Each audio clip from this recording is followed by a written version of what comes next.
King ina, nakagat ako ng aso dito banda oh. Pero nakapantalon naman. Gasan ko nga.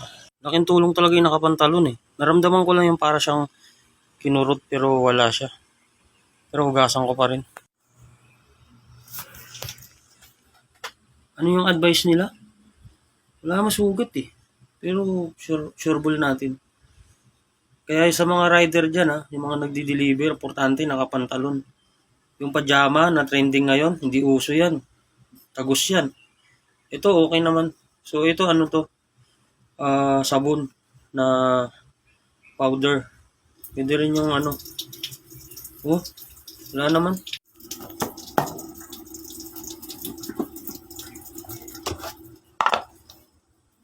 Grabe.